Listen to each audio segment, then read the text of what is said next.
que nosotros que vivimos, que habremos quedado hasta la venida del Señor, no precederemos a los que durmieron, porque el Señor mismo, con voz de mando, con voz de arcángel y con trompeta de Dios, descenderá del cielo, y los muertos en Cristo resucitarán primero.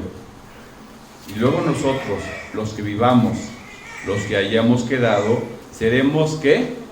Arrebatados juntamente con ellos en las nubes para recibir al Señor en el aire, y así estaremos, ¿cuándo? Siempre con el Señor. Por tanto, alentaos los unos a los otros con estas palabras. Mis queridos hermanos, la semana pasada vimos que en el mundo se están cumpliendo las profecías que están en la Biblia para los últimos tiempos. Estábamos viviendo momentos en que el mundo se está convulsionando.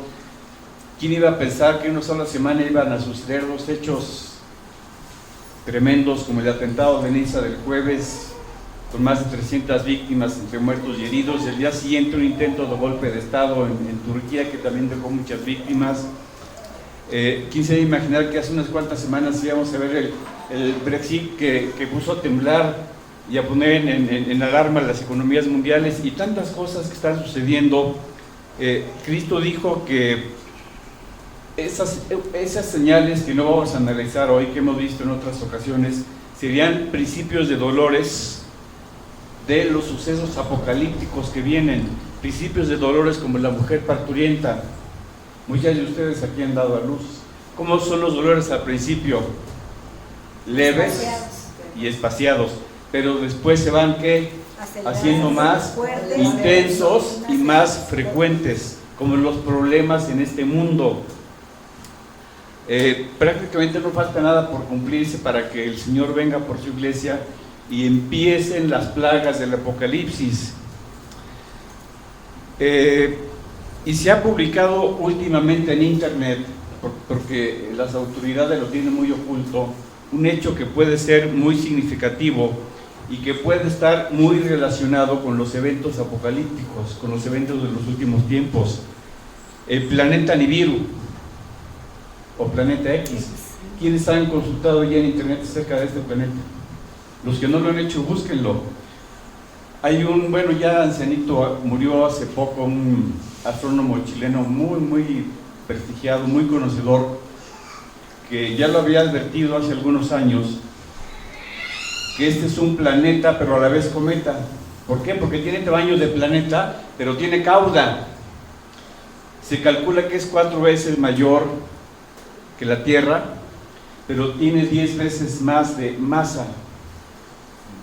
No vamos a colisionar con Nibiru, pero sí va a pasar lo suficientemente cerca como para afectar el campo gravitacional de la Tierra y afectar su eje, afectar su órbita y provocar grandes problemas, grandes terremotos, erupciones volcánicas, cambios drásticos en la temperatura, desviación de la órbita de algunos asteroides, los cuales van a caer a la Tierra o al mar, y los va a contaminar de alguna manera con sustancias que trae del exterior, que va a poner el agua roja. Eso ya lo saben los astrónomos. Muchas de las plagas que están en Apocalipsis pueden estar relacionadas con este planeta que se aproxima. Ven.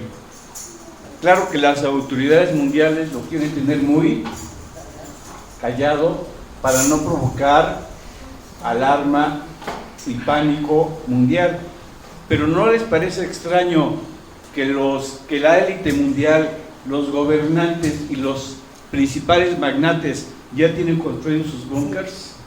Que hay búnkers en todo el mundo para ellos y sus más allegados, con todas las comodidades y con alimentos y con agua que van a almacenar para mucho tiempo. ¿Por qué?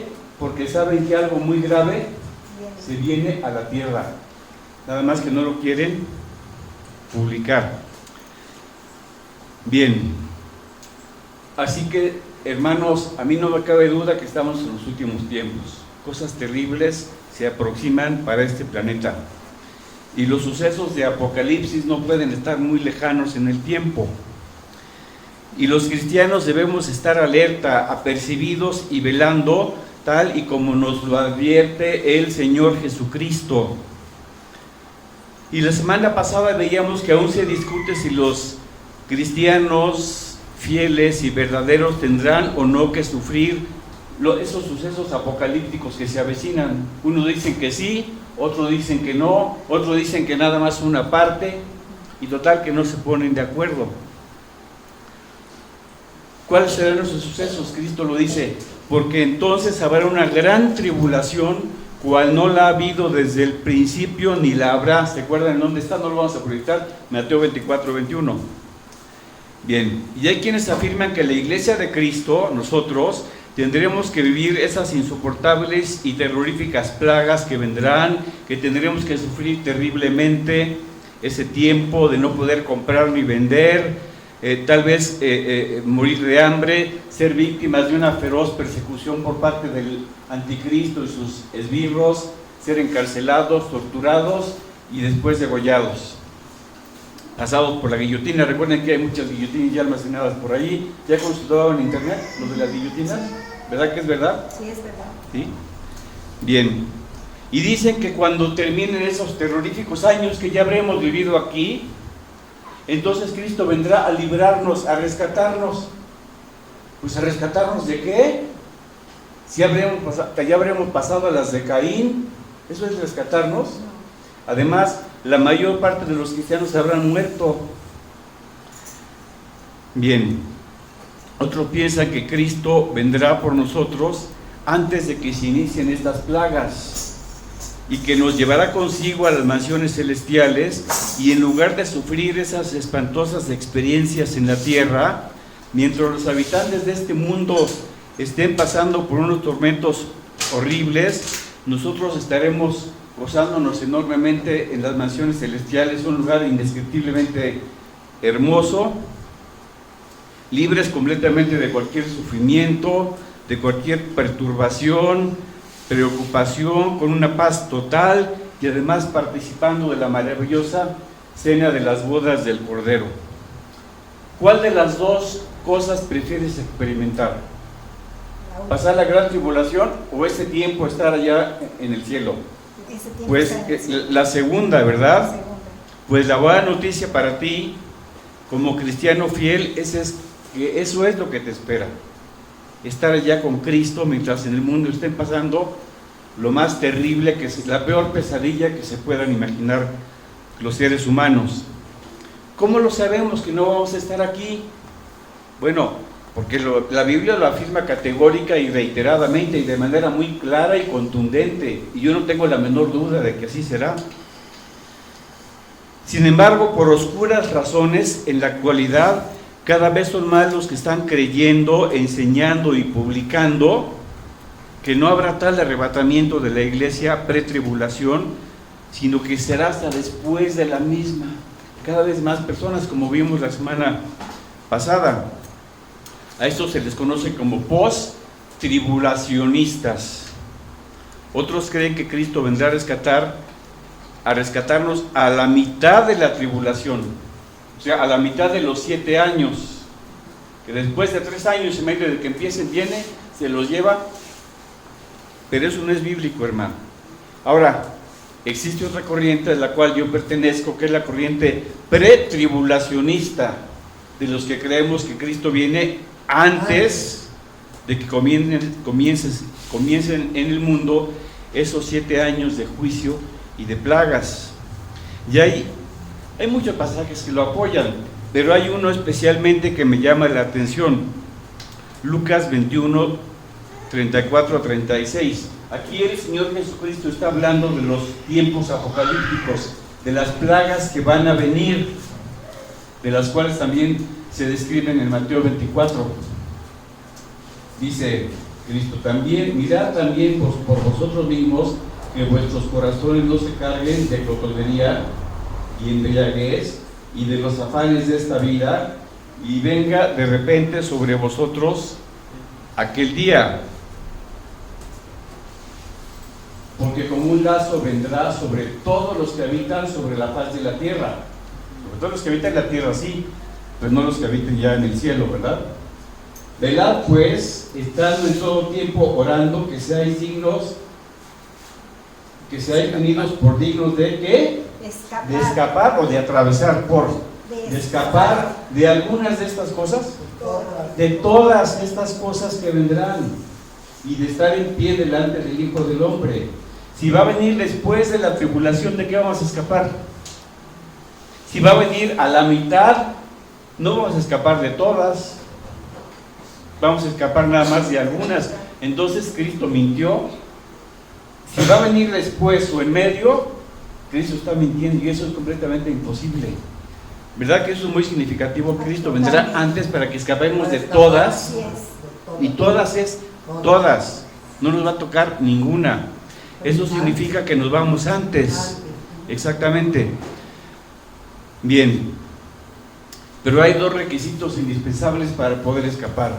Primero, ser creyentes en Jesucristo de todo corazón, que hayamos depositado en Él y solamente en Él nuestra confianza para ser perdonados y salvos, y en nadie más. Segundo, estar velando en santidad, tal como Él nos lo sugiere o exige. Exige. Es más que una sugerencia, es más que un consejo. ¿Quieres irte conmigo? Perfecto, pero tienes que velar en santidad. Y no lo digo yo, lo dejó aquí muy claramente por escrito, es una advertencia muy seria.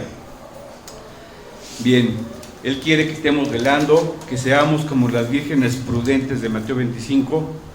El domingo pasado estudiamos muchos textos bíblicos que confirman que no vamos a pasar por la tribulación ni la gran tribulación.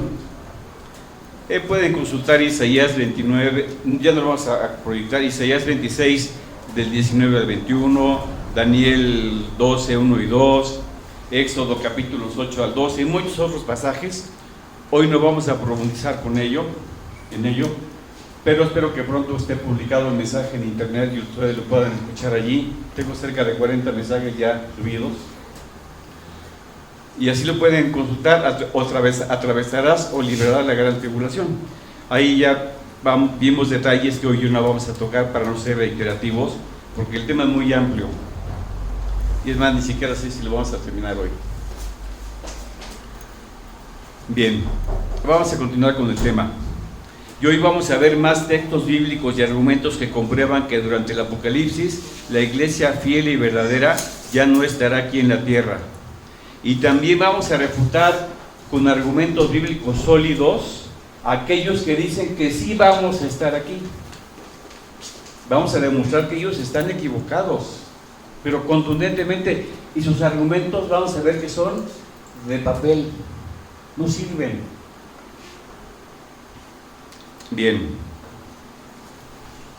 el último pasaje que vimos la semana pasada fue Apocalipsis 3, 7 al 10, palabras de Jesucristo.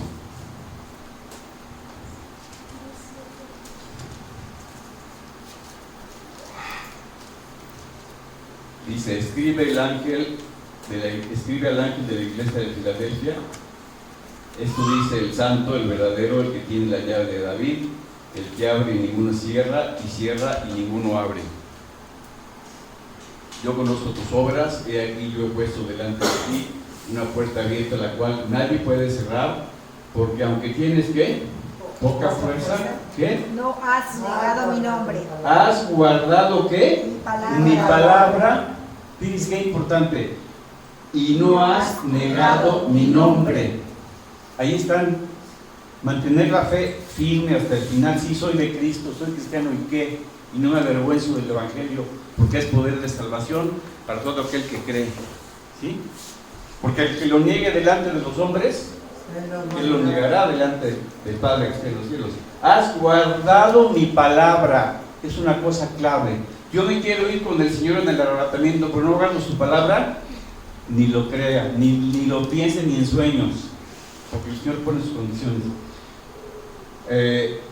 Y no has negado mi nombre. Vamos a ver hasta el 10. Por favor. He aquí yo te entrego de la sinagoga de Satanás, a los que se dicen ser judíos y no lo son, sino que mienten. Aquí yo haré que vengan y se postren a tus pies y reconocen que yo te he amado.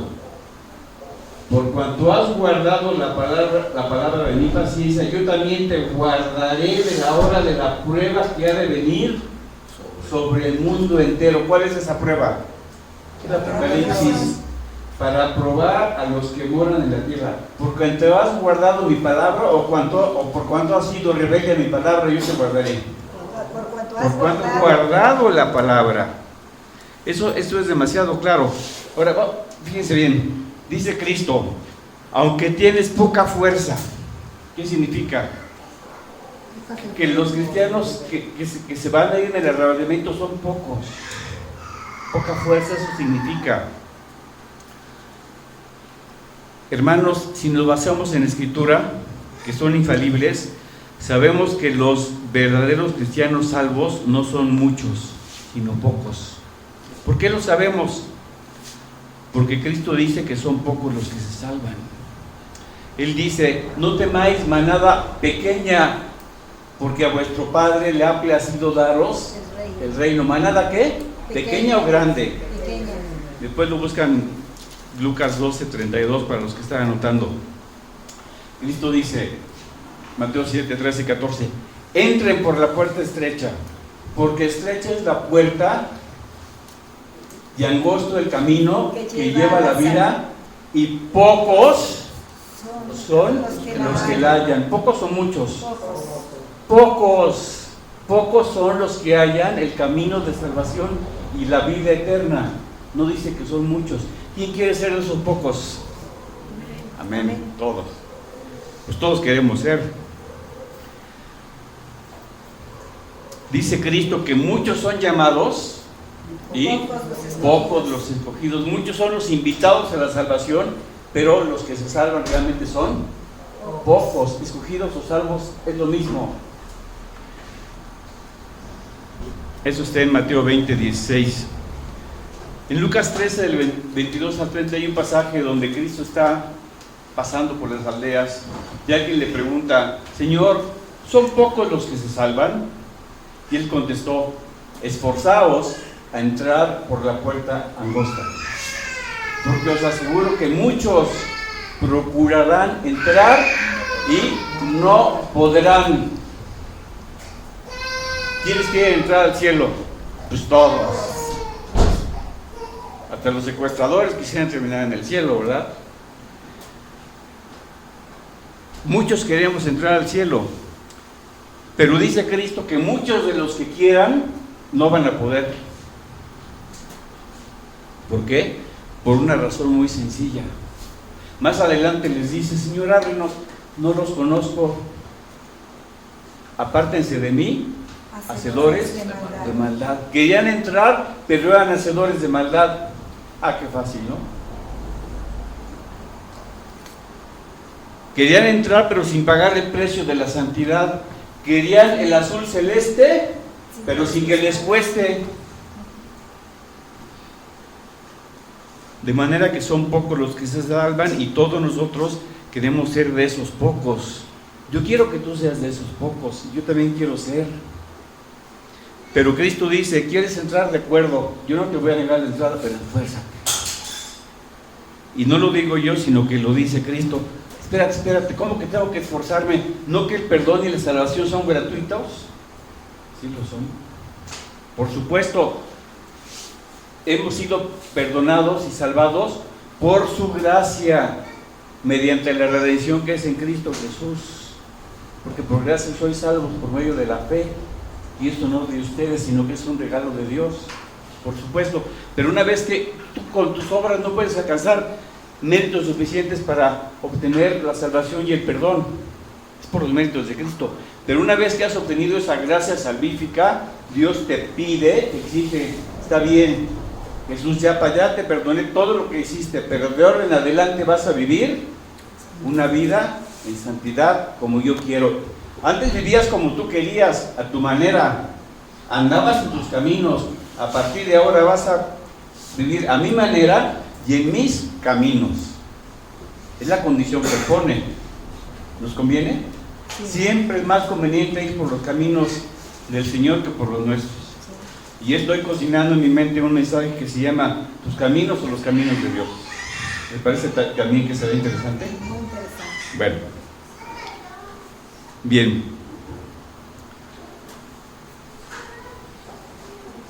Así que son pocos los que se salvan. Pero hermanos, estaba consultando las estadísticas otra vez de cuántos cristianos evangélicos somos en el mundo. Un poco más de 1.200 millones. A ver, 1.200 millones de cristianos evangélicos, ¿es mucho, son muchos o son pocos? Pocos. Pero 1.200 millones yo creo que es una cantidad muy grande. Son muchos, pero en proporción. Son muchos, pero bueno, 1.200 millones es una cantidad muy grande. Más los que han muerto a lo largo de 20 siglos, yo veo que son 1.200 millones, son muchos. Y no estoy considerando a la iglesia mayoritaria que enseña y practica idolatría, ¿no? Son 1.500. Tampoco estoy considerando a la iglesia ortodoxa griega, ni a los testigos de Jehová, ni a los mormones, ni a todas esas sectas del diablo, no.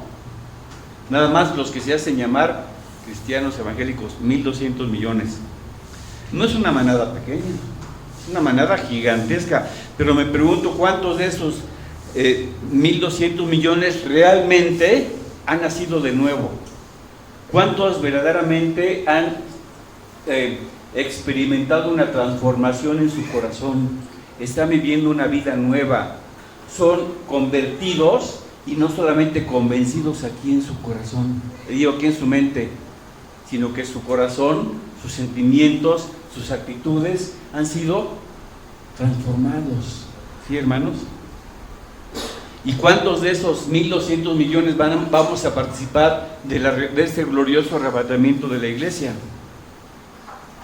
¿Y cuántos de esos 1.200 millones se creen salvos pero no lo son? Claro, muchos estarán de acuerdo cuando Cristo venga en el arrebatamiento, muchísimos congregantes de iglesias cristianas no se van a ir con Él. Y yo no quiero que aquí haya ninguno de esos que se queden, ¿verdad, hermano? Yo quiero que todos nos vayamos. Ahora, Cristo también dice en Apocalipsis, ya no lo proyectes, pero dice, he aquí yo vengo pronto. Entonces, eso puede confundir, porque si decimos, bueno, si esto Cristo lo dijo en el siglo I, y ya pasaron casi 2000 años, ¿cómo está eso de que vengo pronto y no ha venido? ¿Qué acaso nos engañó, se equivocó? No, lo que pasa es que aquí la palabra pronto no quiere decir en un plazo breve. ¿Saben qué quiere decir? De manera súbita, repentina, inesperada, cuando menos lo esperen, de pronto. Eso quiere decir, yo vengo pronto, eso quiere decir. Por eso dice que vendrá a buscarnos como ladrón en la noche. El ladrón no te avisa a qué hora va a llegar, ¿verdad? Ni el día. ¿Cómo te agarra? Desprevenido, por sorpresa. Así nos quiere. Así va a venir el Señor, cuando menos lo esperamos, pero al menos da señales premonitorias de que el momento se acerque, para que estemos velando. ¿Para qué nos pide que velemos si no va a venir? Si al que tenemos que esperar es al anticristo y no a Cristo, ¿vamos a velar para qué? ¿Para esperar al anticristo? No, yo espero a Cristo. Bien, y después Cristo dice en el versículo 12, que ya no leímos, al que venciere. Bueno, ¿quieres proyectar el 12? Al que venciere yo le haré columna en el templo de mi Dios y nunca más saldrá de allí, y escribiré en él el nombre de mi Dios y el nombre de la ciudad de mi Dios, la nueva Jerusalén, la cual desciende del cielo de mi Dios, y mi nombre nuevo. Dice, al que venciere. ¿Qué significa vencer? Aquel que persistió hasta el final, el que superó hasta el fin de sus días en la tierra pruebas, sufrimientos, presiones del mundo, tentaciones, y permaneció fiel y jamás se volvió atrás. Pasara lo que pasara, permaneció fiel y firme, sin apartarse del Señor. Nosotros queremos ser parte de esa iglesia fiel de Filadelfia, ¿verdad, hermanos? Bien, vamos a ver otro pasaje que dice cómo debemos esperar a Cristo. Tito 2, 11 a 13.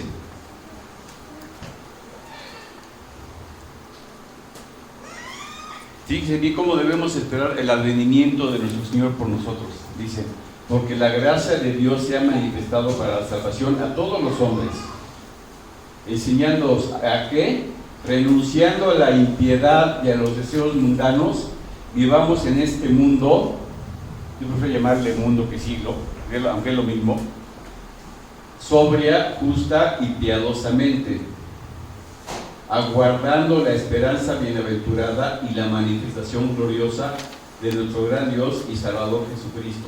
Entonces el verso 12, ¿cómo dice que tenemos que esperarlo? Sobria, justa y piadosamente. No dice impíamente o injustamente. ¿De verdad estás viviendo justa y piadosamente? Porque si no lo estás haciendo, no estás esperando a Cristo. Y a quien vas a conocer va a ser al anticristo. Pero yo no te lo recomiendo, hermano. Bien. Y fíjese, aquí los que creen que la iglesia va a conocer al anticristo, dice, esperando la manifestación de Cristo. No dice que del anticristo, ¿verdad? No, ese mequetrefe ni lo vamos a conocer. Ni vamos a saber quién es. Pero bien.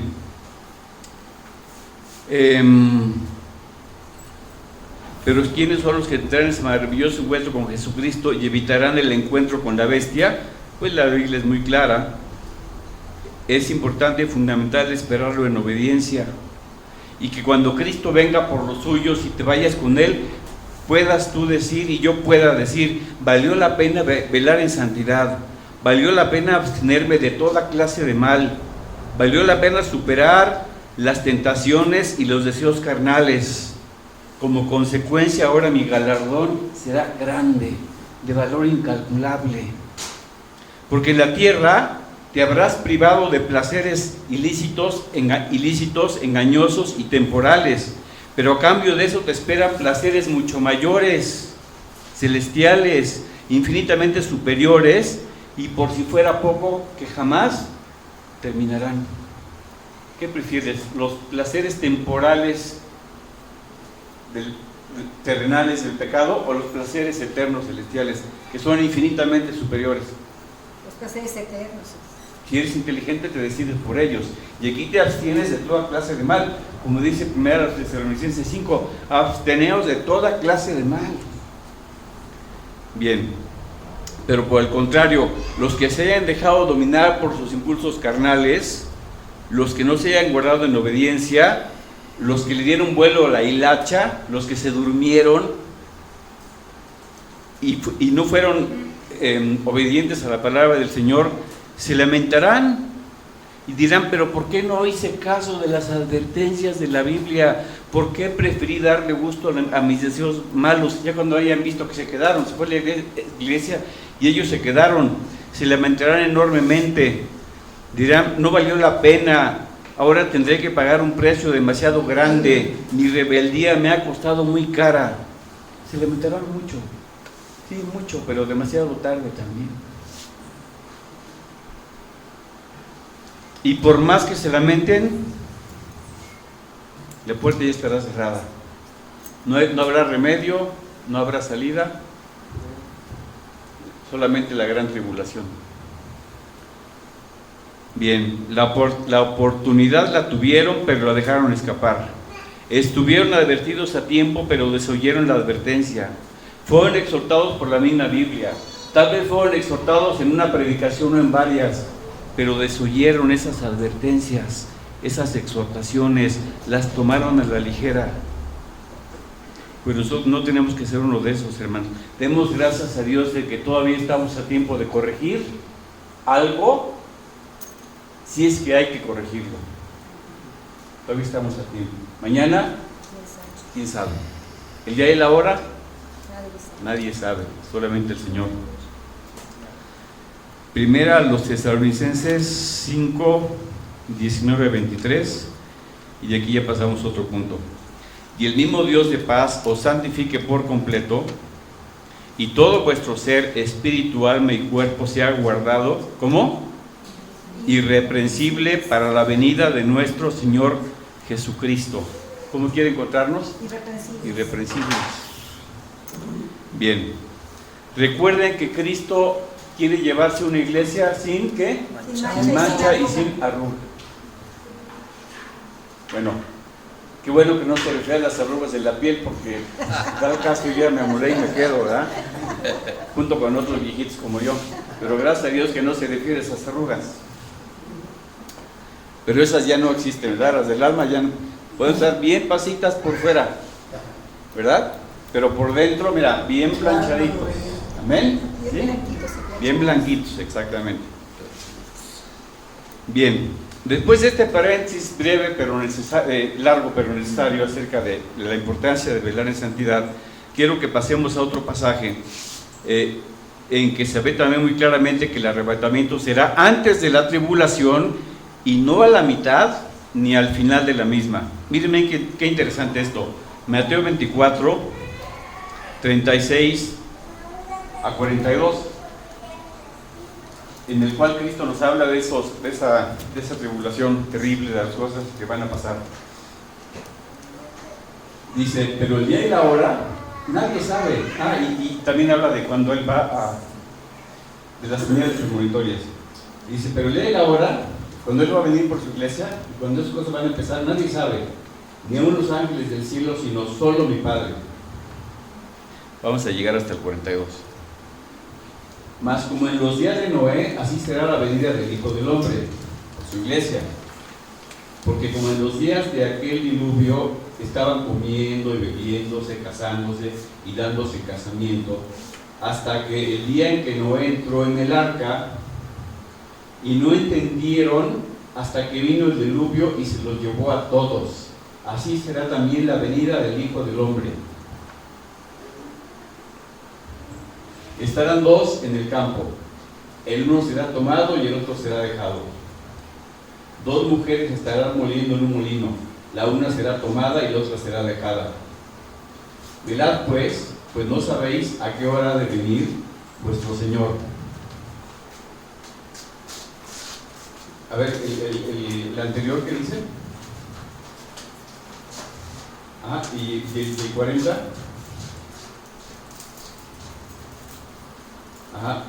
A ver, déjeme ver si lo anoté completo. Si no, aquí ahorita mismo hacemos la corrección de Mateo 24. Porque dice que ¿cómo van a estar? Aquí ya lo estoy buscando, sí, ya lo vi, es en el 38. Porque como en los días antes del diluvio estaban, ¿cómo? 38. Comiendo y bebiéndose, casándose y dándose en casamiento. Exactamente. Dice que cuando Cristo venga será como en los días de Noé. En los días de Noé había mucha maldad en la tierra, ¿de acuerdo? Mucho pecado, igual que ahora. Pero había plagas en aquel entonces. ¿Estaban bajo una gran tribulación? ¿Bajo plagas de juicio? No. Además dice Cristo, ¿había hambrunas? No. Dice Cristo, cuando yo venga por su iglesia, la gente va a estar comiendo, bebiendo, casándose, dándose en casamiento, va a estar en excesos. ¿Ustedes creen que esto va a ser posible en días apocalípticos? ¿Ustedes creen que en aquella terrible época de gran sufrimiento, enormes problemas, grandes desastres, mucha maldad, terror, plagas, miedo por todos lados, decíamos plagas espantosas y devastadoras, enormes desastres que provocarán gran daño a la ecología, con una gran escasez de alimentos, con gran escasez de agua, porque mucha de ella va a estar contaminada, donde la gente, más bien, donde habrá gran mortandad, pandemias, condiciones terribles? La gente en ese entonces va a estar muy contenta, comiendo, bebiendo, casándose y dándose en casamiento, con fiesta, baile, banquete y toda la cosa, con mucha alegría dándose la dolce vita. No puede ser. Imposible. Por eso que dice que Esto es antes. Casarse y hacer fiesta y todo va a ser lo que menos la gente va a estar pensando. Si estando sometido a grandes sufrimientos y privaciones, la gente con trabajo estará pensando en la manera de cómo sobrevivir, cómo conseguir algo de alimentos. Va a haber una escasez tremenda, y lo dice la Biblia. Conseguir algo de agua, cómo soportar y sortear los terribles desastres que han acaecido sobre el planeta. Un pasaje similar, Lucas 17, 28, 30, también está hablando de la gran tribulación.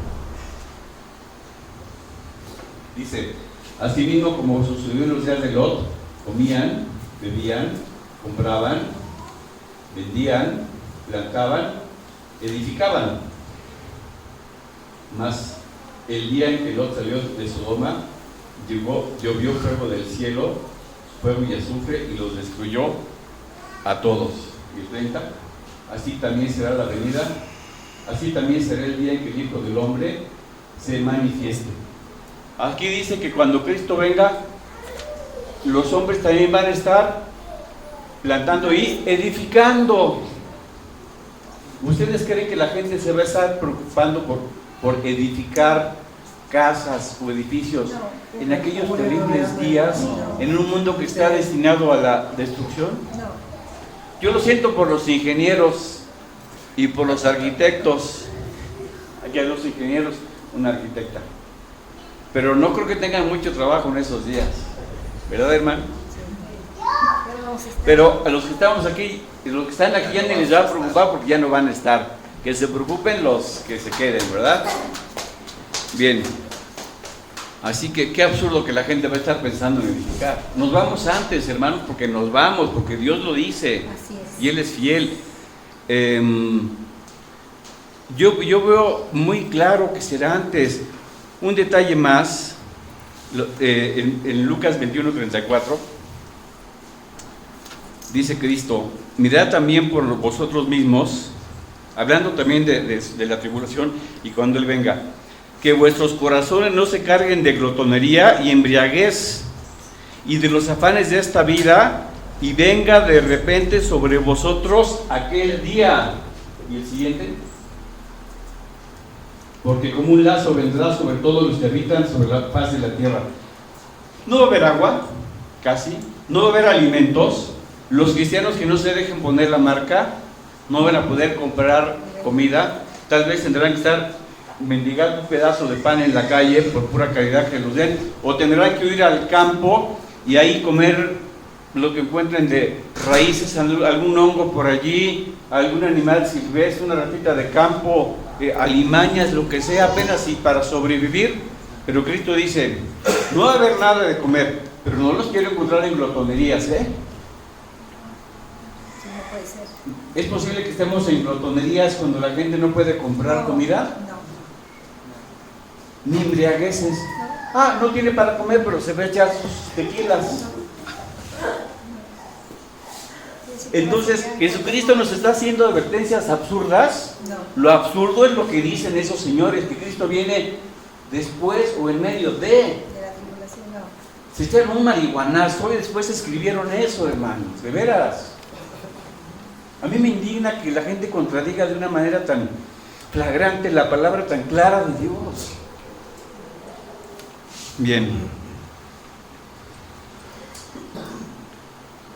Bien. Así que hay pruebas más también claras y contundentes. Veamos esta. Apocalipsis 6, 15 a 17. ¿Cómo se le llama a esos momentos de la tribulación y gran tribulación? ¿Se le llama el día de la ira? Del Señor. ¿O se le llama la ira de Dios o la ira del Señor? Así se conocen esos días, esos años terribles. Entonces Apocalipsis 6, 15 a 17 dice: ya habían empezado las plagas. Dice, y los reyes, ya había hambre, ya había enfermedades, ya había muerte, ya había aparecido el anticristo, en fin, que es la primera plaga, el primer jinete. Y los reyes de la tierra, y los grandes y los ricos, los capitanes, los poderosos, y todo siervo y todo libre se escondieron en las cuevas y entre las peñas de los montes. Y decían a los montes y a las peñas: caed sobre nosotros y escondednos del rostro de aquel que está sentado sobre el trono y de la ira del Cordero, porque el gran día de su ira ha llegado, y ¿quién podrá sostenerse en pie? Ya llegó el Apocalipsis. ¿Cómo se le llama? El gran día de la ira de Dios. Y si vamos a Apocalipsis 16:11, dice: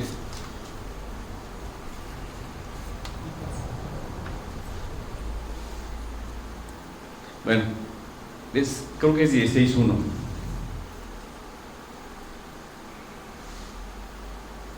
Es 1, sí, exactamente. Oí una gran voz que decía desde el templo a los 7 ángeles: id y derramad sobre la tierra las 7 copas de la ira de Dios. Recuerden que en Apocalipsis hay 7 sellos, después 7 trompetas y después 7 copas. ¿Copas de qué? De la ira de Dios. El Apocalipsis es la ira de Dios derramada sobre este mundo malvado, no arrepentido y pecador. Bueno, ¿vamos a sufrir la ira de Dios? No. Vamos a ver, por ejemplo, qué dice primero a los Tesalonicenses 1:10. Y esperar de los cielos a su Hijo, al cual resucitó de entre los muertos, a Jesús, quien nos, ¿qué? Libra de la ira venidera. ¿De cuál ira? De la ira apocalíptica.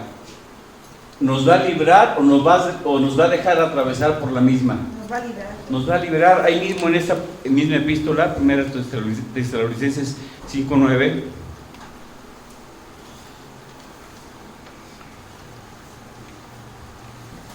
dice: porque no nos ha puesto Dios ¿para qué? Para ira. No nos ha puesto para la tribulación y para la gran tribulación, sino para alcanzar salvación por medio de nuestro Señor Jesucristo.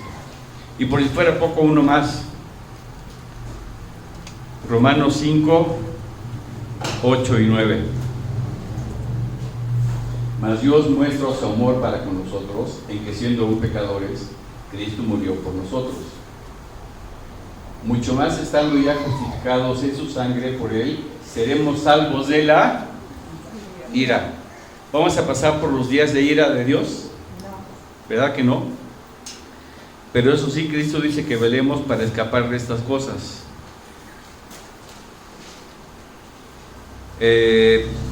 Pues escapar ¿de qué? De la ira. De la ira, pero si dicen que vamos a pasar por la gran tribulación, entonces Cristo nos pide algo inútil.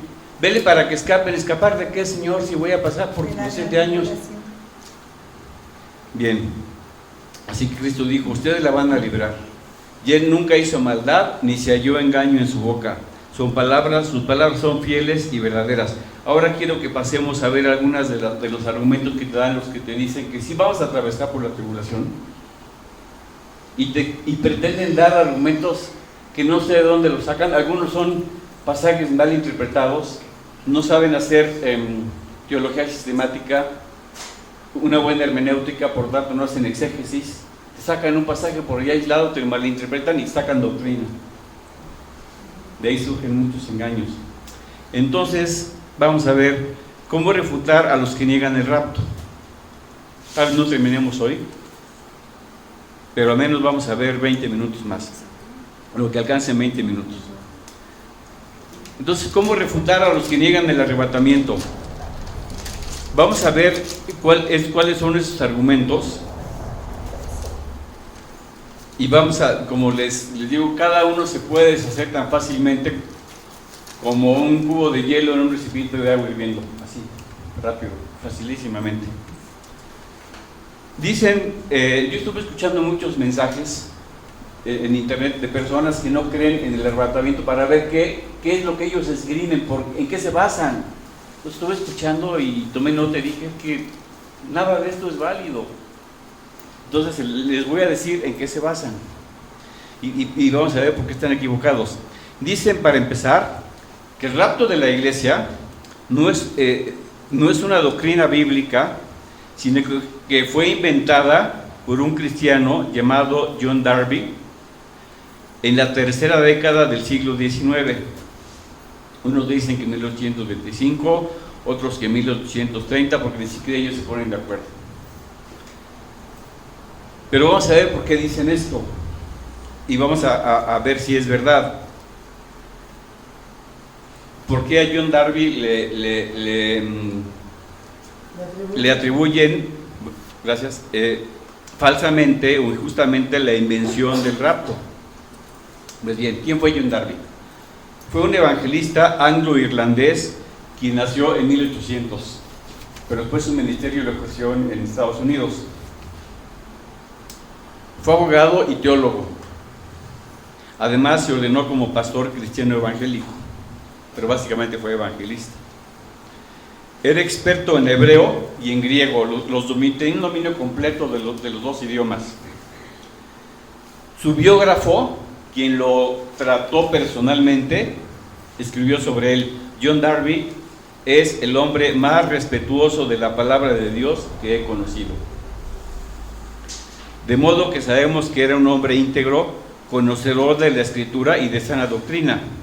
Pues bien, ya que vimos escuetamente quién fue John Darby, veamos por qué dicen que él inventó la doctrina del arrebatamiento. Sucedió lo siguiente: cuando transcurrían las primeras décadas del siglo XIX, ya nadie hablaba de rapto. Era una doctrina que la tenían olvidada, ya la tenían como empolvada, entre comillas, ya nadie hablaba de ella, no se predicaba, no se escribía, en las iglesias los pastores ya no tocaban el tema. A pesar de que los teólogos cristianos de los primeros 3 siglos escribieron mucho sobre el arrebatamiento, decían: va a ser antes de la tribulación, va a venir Cristo y se va a llevar a los suyos. Si hay muchos teólogos, cuando la iglesia primitiva no se había contaminado todavía con paganismo por Constantino. Bien, y esos teólogos se basaban en la Escritura.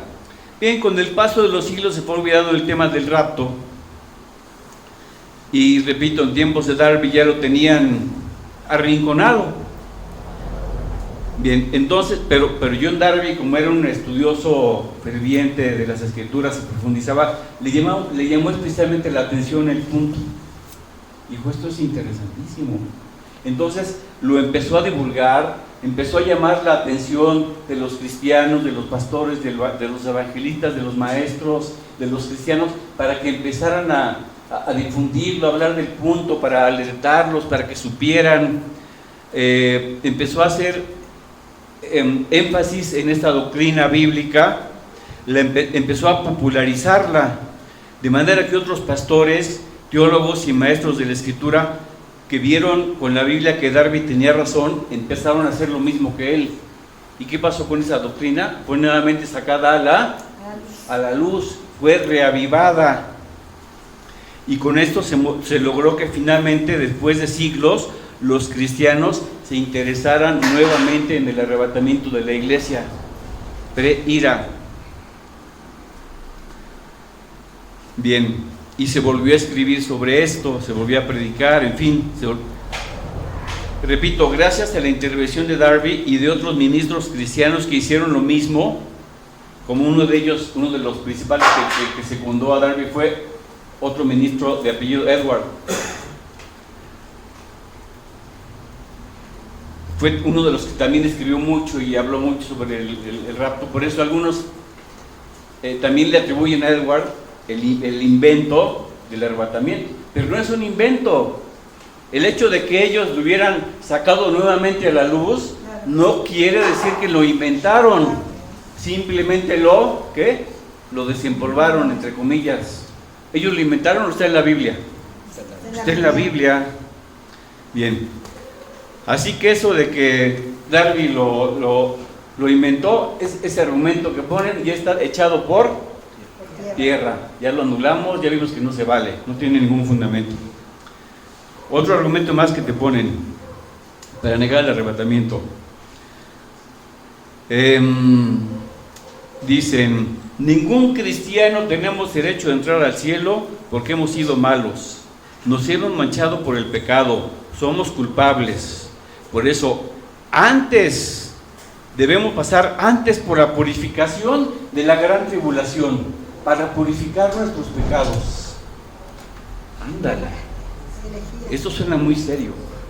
Herejía, blasfemia, es una mentira muy grande, porque esa enseñanza está negando la eficacia y la suficiencia del sacrificio de Cristo para purificarnos completamente de nuestros pecados.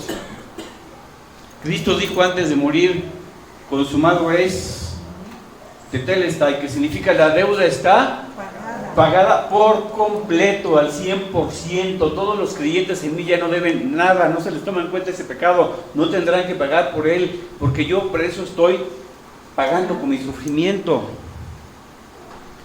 Hermanos, nadie puede pagar por sus pecados con sus propios sufrimientos. Fueron pagados con los sufrimientos del Cordero de Dios, que quitó el pecado tuyo y mío. Con su persona, con su sacrificio, su sangre, que son de valor infinito. Tú y yo no le podemos agregar nada. A ver, una pregunta: ¿la sangre de Jesucristo nos limpia de todo pecado? ¿O bien los sufrimientos por las plagas del Apocalipsis terminan de hacer en nosotros lo que la sangre de Cristo no fue capaz de hacer? No fue suficiente. Entonces nos terminamos de purificar con las plagas apocalípticas. ¿Qué les parece? Muy mal. Esto suena más bien como un purgatorio evangélico, hermano. No, te dice Roma, tú tienes que purificar tus pecados con el fuego del purgatorio. Oye, pero esta mi Biblia dice que la que me purifica es la sangre de Cristo. Yo le creo más a la Biblia. No lo proyectes, pero Hebreos 1:13 dice que Cristo, habiendo efectuado la purificación de nuestros pecados por medio de sí mismo, se ha sentado a la diestra de la majestad en las alturas. La purificación total o parcial. Total. Hebreos 10:14 dice: pero Cristo, habiendo ofrecido un solo sacrificio por los pecados, hizo perfectos para siempre a los santificados. Esos pecados jamás se le van a tomar en cuenta, ni tiene que pagar, ni tiene que sufrir por ellos. Consecuencias aquí en la tierra puede ser: te emborrachaste y chocas, pues ahí sí pagas las consecuencias, ¿no? Pero que tengas que pagar en un purgatorio o en una tribulación, eso es completamente antibíblico. Bien. Además dicen, fíjese bien, creo que con esto terminamos y continuamos la semana siguiente, si es que me tienen paciencia, todavía estamos aquí. Además dicen erróneamente que los cristianos tenemos forzosamente que atravesar por el Apocalipsis, porque así como muchos cristianos sufrieron persecución y muerte en la iglesia primitiva, y sufrieron persecución y muerte y torturas por la Inquisición y en otras circunstancias, sería injusto que algunos cristianos en esta vida no seamos perseguidos ni torturados. Entonces, si algunos lo hicieron, todos tenemos que pasar por esas torturas y la persecución. Por esto tenemos que atravesar por el Apocalipsis. ¿Qué les parece este argumento? ¿Les parece válido? No. A ver, imaginen, ¿y qué es nuestra obligación? Sufrir porque otros sufrieron. No. A ver, hermanos, ¿qué pasa con todos los cristianos verdaderos que han vivido y muerto en tiempos y lugares en donde hay libertad religiosa, en donde no ha habido persecución, en donde no fueron víctimas de torturas ni cárceles, ni los mataron por su fe en Cristo? Ya se murieron y están sepultados, murieron tranquilamente en su cama. Cuando muchos se burlaban de ellos, como se han burlado de nosotros, ¿verdad? Y nos han dicho aleluyas y fanáticos. A mí sí, y también a usted. ¿Pero eso es tortura? No. Entonces, según todos los cientos de miles de hermanos que han muerto sin sufrir persecución, según esto, Dios los va a resucitar para que en cuerpo y alma entren también a la tribulación, para que sufran lo que otros sufrieron. ¿Qué les parece? Tú te mueres hoy en la noche, te sepultan, y cuando llegue el arrebatamiento, Dios te resucita. Órale, Marta, te vas a la gran tribulación, porque a ti nadie te ha torturado. ¿Qué les parece? ¿Verdad que es No. Ridículo este argumento. ¿Verdad que también ya lo tiramos a la basura? Es absurdo.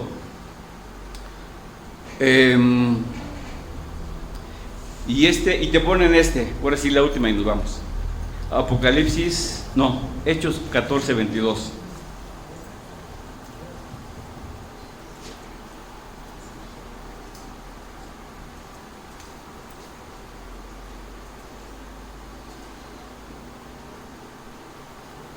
Confirmando los ánimos de los discípulos, exhortándoles a que permaneciesen en la fe, diciéndoles: es necesario que a través de muchas tribulaciones entremos en el reino de Dios. Y hay un blog completo que yo busqué en YouTube que se basan exclusivamente en este versículo para probar, entre comillas, que vamos a atravesar por la gran tribulación. Aquí dice que por muchas tribulaciones, Diariamente. Las diarias. las tribulaciones que podemos tener cotidianas, las preocupaciones, los problemas, los sufrimientos. ¿Alguien ha estado exento de tribulación desde que se convirtió? Yo no, tú tampoco. A ese tipo de tribulación se refiere y no tiene nada que ver con la tribulación ni gran tribulación de Apocalipsis. Ay, hermanos.